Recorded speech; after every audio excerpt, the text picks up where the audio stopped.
আসসালামু আলাইকুম প্রিয় শিক্ষার্থীবৃন্দ, কেমন আছো সবাই? টানা বর্ষণের অলস সময়ের মধ্যে আজকে একটু গ্রামার নিয়ে আলোচনা করবো তোমাদের সাথে। তো গ্রামার নিয়ে আলোচনা করতে গেলে সবার শুরুতে যে বিষয়টা চলে আসে সেটা হচ্ছে verb, tense, parts of speech.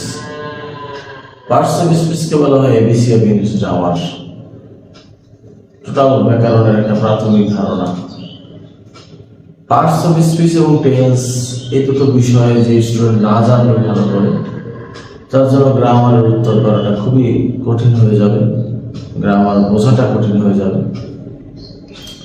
তো টেন্স করার আগে আমাদেরকে একটু ভার্ব সম্পর্কে জেনে নিতে হবে, এবং এই ভার্ব হচ্ছে সবার মুরব্বী, এক কথা যদি বলতে চাই আমরা। তো সেই মুরব্বীর একটা একান্নবর্তী পরিবার আছে।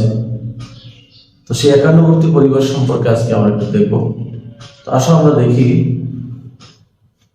এই ভার্বের দুই স্ত্রী। এক স্ত্রীর নাম হচ্ছে ফাইনিট, আর এক স্ত্রীর নাম হচ্ছে নন ফাইনিট।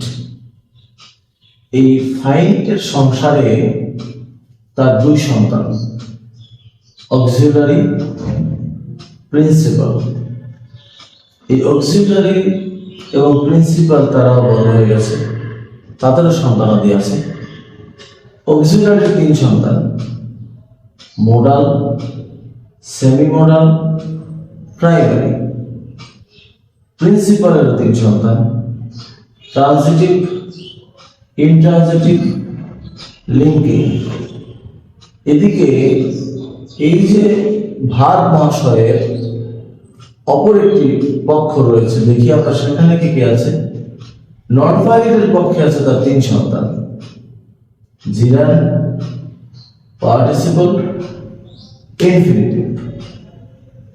জিরান সে হচ্ছে ভবঘুরে, তার দুনিয়ার অনুমায়া পরিবার পরিজন নেই, সে একাই বিন্দাস কাটাচ্ছে।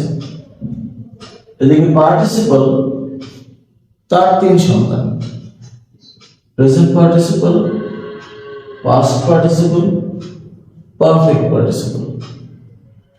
ইনফিনিটিভ আবার সেই দিক থেকে এগিয়ে গিয়েছে, তার হচ্ছে চার সন্তান, simple infinitive, full infinitive, bare infinitive, split infinitive. তো এই হচ্ছে আমাদের ভার্বের একান্নবর্তী পরিবার, এবং এই একান্নবর্তী পরিবারের প্রত্যেকের আলাদা আলাদা কাজ আছে, কেউ বসে নেই।